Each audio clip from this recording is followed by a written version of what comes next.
Querido amigo, querida amiga, estamos na segunda parte da história Inverso Milagre. Padre Christian continua sua narração. Cheia de gratidão, voltei para onde estava o irmão Kilt e lhe transmiti as boas novas. Poderia preparar-me para o sacerdócio. E o irmão Kilt seria o meu intérprete, meus olhos, ouvidos e boca. Aquele inesquecível dia em que o até então Christian havia recebido a carta de sua santidade. No decorrer de uns 12 anos de estudos, bem mais do que o tempo necessário, o irmão Kilt pacientemente transmitia-me tudo o que os professores explicavam. E, com seu jeito paterno, tornava acessível o que me era mais difícil de absorver. Mais que intérprete e co-irmão, ele havia se tornado o meu melhor amigo em meus 38 anos de vida. Terminados os cursos de filosofia e teologia, convidei Dom Oscar, bispo sensitivo, para ordenar-me. Lembro-me com um coração ardente das inúmeras sensações daquele inolvidável dia. Havia o fresco perfume das rosas, as quais certamente ornavam com esmero todo o presbitério. Sentia os tons da música, a claridade do sol e a proximidade das pessoas. Quando Dom Oscar pronunciou sobre minha oração consecratória, pedi à irmã Kilt que não a interpretasse. Aquele momento deveria ser todo meu, imerso no mais absoluto silêncio, escutando o ressoar daquelas palavras proferidas pelo Verbo em mim, misterificadas pelo Espírito e chanceladas pelo Pai. Eu havia estudado cada uma daquelas palavras oracionais, o que aumentava em mim a impressão de ver-me sustentado pelo amor divino que me fez ser quem sou, através de privações, abandonos, descobertas e silêncios jubilosos. Assim que o irmão Kilt tocou em mim, dei-me conta de que a oração havia acabado e eu já era padre, pela misericórdia de Deus. A celebração transcorreu com serenidade. Na hora da consagração, meu rosto banhou-se em lágrimas. Como não recordar que o pão e vinho, com cheiro e sabores tão característicos, haviam despertado minha vocação? Como eu gostaria de ver a cor do preço da minha salvação. No momento dos agradecimentos, dirigi-me ao Pai, que no silêncio do seu ser havia pensado em mim desde toda a eternidade. E à Virgem Maria, mulher silenciosa e forte, a qual tanto supliquei a graça da paciência, quando me sentia desanimado por não conseguir falar. Agradeci aos padres sensitivos que me ensinaram a ser sensível às coisas de Deus. E por fim, demonstrei gratidão aos meus ausentes pais, que foram os transmissores do dom da minha vida. Ainda que tivessem me abandonado em minha fraqueza, Deus tinha o propósito de fazer-me forte. Terminada a Santa Missa, realizou-se a recepção em nosso jardim. Naquele espaço que se tornara como que o símbolo da ruptura do mundo silencioso e cinzento no qual eu vivia. Após um ano exercendo o ministério, auxiliado pelo prestimoso irmão Kilt, o provincial dos padres sensitivos, o padre Norbert, perguntou-me se eu não gostaria de colaborar em uma comunidade paroquial na Croácia, onde se concentravam vários irmãos surdos-mudos, sedentos da palavra de Deus. Sem pestanejar, acatei aquele pedido como vontade de Deus. Por isso me encontro aqui, cruzando o Mediterrâneo, com o irmão Kilt, claro, rumo à Croácia. Passadas algumas horas de viagem em alto mar, finalmente o padre Christian chegara a Dubrovnik, uma cidadezinha na costa sul da Croácia, onde iniciaria sua missão. Em Dubrovnik, Padre Christian foi recebido com efusiva alegria. Logo passou a se encontrar com os não ouvintes e a celebrar a Santa Missa para eles, lendo em braille e sucessivamente transferindo para libras. A cidade era muito acolhedora, bem como sua nova comunidade, onde moravam um padre e um irmão, ambos da mesma congregação. Cada qual, com alegria, desempenhavam suas funções rotineiras. Padre Christian também celebrava para as pessoas que ouviam, mas a menina de seus olhos era, sem dúvida, os que se pareciam com ele, aqueles aos quais desejava transmitir todo o seu amor a Jesus Eucarístico. Um dia, no meio do bosque onde Padre Christian costumava andar sozinho, uma jovem senhora estava sendo agredida por 2 homens, que tinham a intenção de violentá-la. Ela gritava a plenos pulmões, clamando por socorro. O que aconteceu em seguida foi surpreendente. Um daqueles gritos apavorados misteriosamente rompeu a surdez do Padre Christian, que se encontrava a poucos metros dali. Aturdido, ele andou apressado em direção àquele som, sem compreender ao certo o que estava acontecendo.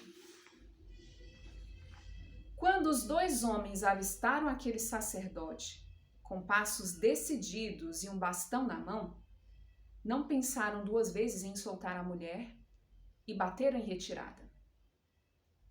A jovem senhora, trêmula da cabeça aos pés, percebendo que o padre era cego, segurou as 2 mãos dele, agradecendo pela providência divina que a todos vê e socorre. Padre Christian, agitado por 1000 sensações e sentimentos, somente compreendeu que aquele som provinha de uma mulher devido ao toque delicado de suas mãos que suavemente lhe disseram: obrigada. Tendo a jovem senhora seguido o seu curso, Padre Christian retornou vagarosamente para sua casa, maravilhado com a confusão de sons que o invadia.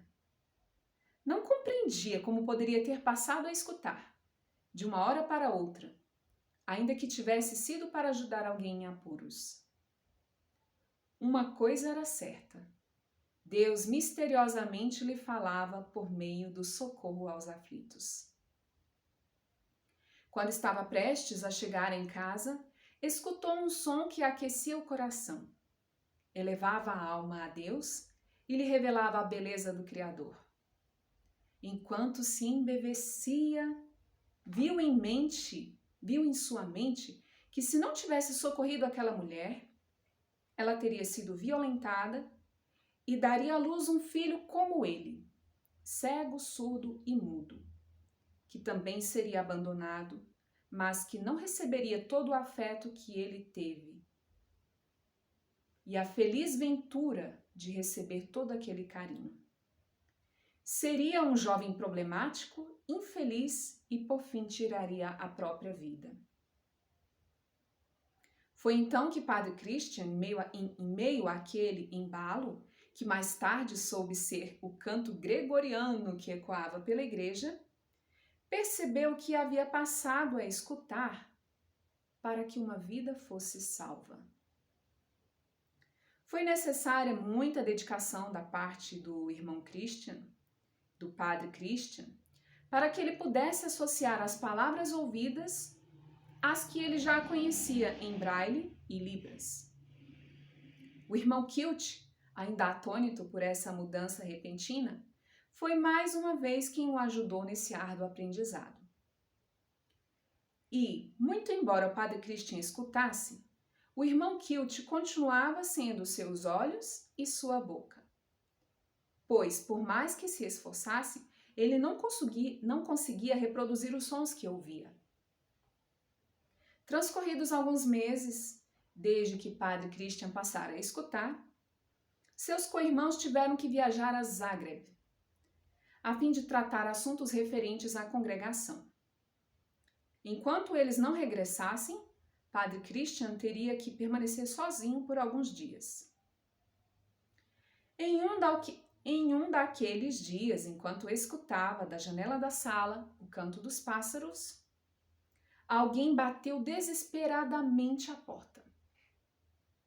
Quando abriu, escutou um homem clamando por ajuda, pois havia sido esfaqueado e sentia que iria morrer. Padre Christian, aflito com a situação, fez menção de buscar auxílio, porém o homem o impediu, dizendo que precisava se confessar urgentemente. Como dizer a ele que não podia atendê-lo, pensou Padre Christian. Mas quando se deu conta, o moribundo havia começado a falar seus pecados, como águas torrenciais. Assim que terminou, Padre Christian sentiu-se mais mudo do que em toda a sua vida. Aquele homem, esvaindo-se em seus braços, não era outro, a não ser o seu próprio pai. Enquanto Cristóvão elencava os seus pecados, acabou dizendo que era italiano, que havia abandonado seu filho em um abrigo, em Ravelo, que se afundara no vício do álcool, ao ponto de fazer sua esposa, Helena, morrer de desgosto. Que toda a sua vida fora uma sucessão de desventuras, roubos e mortes. E que, ao ser esfaqueado por um rival, ao ver seu sangue se derramando aos borbotões, lembrou-se de seu filho, sangue de seu sangue, de como havia sido um péssimo pai, esposo e indigno do nome de cristão. Aquele era o seu pai. O pai que nunca lhe permitira conhecer as feições através do seu tato. O pai que o abandonara, por não ser o filho perfeito que gostaria que fosse. Tomado de intensa comoção com essas reminiscências, com o rosto abrasado em lágrimas, sentiu que seus lábios balbuciaram a tão sonhada palavra. Pai, sou eu, seu filho Christian. Como assim? Meu filho não falava. Não pode ser. Eu não falava até esse momento, pai, para que pudesse lhe dar a absolvição. Deus, em seus insondáveis desígnios, fez com que nos reencontrássemos em circunstâncias como essas. E, iluminado por sua luz divina, compreendo que vim ao mundo para que um dia pudesse perdoá-lo. Perdoo-lhe por ter negado sua paternidade e me feito mergulhar nas densas trevas da tristeza. Perdoo-lhe por nunca ter ido me visitar, a fim de dissipar em mim a incerteza de saber se meus pais estariam vivos ou mortos. Perdoo-lhe por ter coagido minha amada mãe a deixar uma parte de si para trás. Perdoo-lhe por ter visto minhas deficiências como algo que o envergonhasse diante da sociedade, e não como uma oportunidade de fazer nascer em mim o que há de melhor. Por fim, querido Pai, em nome da Igreja e do ministério a mim confiado, eu o absolvo de todos os seus pecados, em nome do Pai, do Filho e do Espírito Santo. Tendo pronunciado a fórmula da absolvição, os olhos de Cristóvão fecharam-se para sempre. Se Padre Christian pudesse enxergar, veria quão sereno estava o semblante de seu pai ali, jazendo em seus braços, na porta de sua casa. Tendo pronunciado essas palavras, feito esses pensamentos, com a ajuda da comunidade, sepultou seu pai no cemitério local, em um silêncio imposto pela perda e pelo estupor diante do milagre do perdão, perdão este que ele teve a chance de verbalizar. Partindo dali, voltou para casa com um coração leve e feliz. Embora já fosse o ocaso, em seu interior resplandecia o nascer do sol. Quando se recolheu, apenas os grilos montavam seu pequeno concerto no jardim.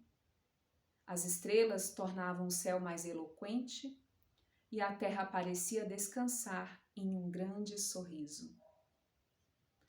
No meio da madrugada, Padre Christian acordou como que tocado por alguém. E qual não foi sua surpresa? Poder enxergar diante de si uma luz intensíssima, da qual um homem resplandecente deu um passo à frente, dizendo: Eu sou aquele que te conduziu ao deserto dos sentidos, para saber o que estava em teu coração. Cumpriste sua missão. Ajudaste muitas almas a me enxergarem e despertaste em muitos o desejo pelo pão da vida eterna. Queres ficar ainda um tempo aqui ou ir comigo? Ir contigo, Senhor, respondeu o Padre Christian efusivamente. Mas permita-me deixar um bilhete ao irmão Kilt. Amado irmão Kilt, vi o Senhor. Não posso vê-lo e continuar vivendo. Fui curado de uma vez por todas. Por isso irei com ele. Obrigado por ter sido meus olhos, ouvidos e boca nesses anos todos. Escreveu em braille e deixou em cima do criado mudo. Após essa despedida, Jesus o pegou nos braços e disse: Agora dorme, Christian. Logo estarás na morada que te preparei. Tendo dito isto, dissipou-se a luz na qual estavam Jesus e Padre Christian, deixando o quarto na mais completa escuridão. No dia seguinte, quando o irmão Kilt chegou de Zagreb e soube que Padre Christian tinha passado a falar, foi imediatamente em seu quarto para saber dos detalhes. Chegando lá, encontrou-o imóvel. Percebeu que ele não mais respirava. Ao ler o bilhete, compreendeu tudo, até mais do que Padre Christian poderia imaginar. Agora que ele partira, sua missão também estava concluída. Com o bilhete em mãos, deitou-se na cama contígua e foi se encontrar com Padre Christian. Juntos, iriam adorar o Senhor por toda a eternidade. Será que o Christian reconhecerá meu rosto? Foi o último pensamento de irmão Kilt, enquanto o bilhete se desintegrava em suas mãos. Aquele seria um segredo somente dos dois, de ninguém mais. Em nome do Pai, do Filho e do Espírito Santo. Amém. Até a próxima, se Deus quiser.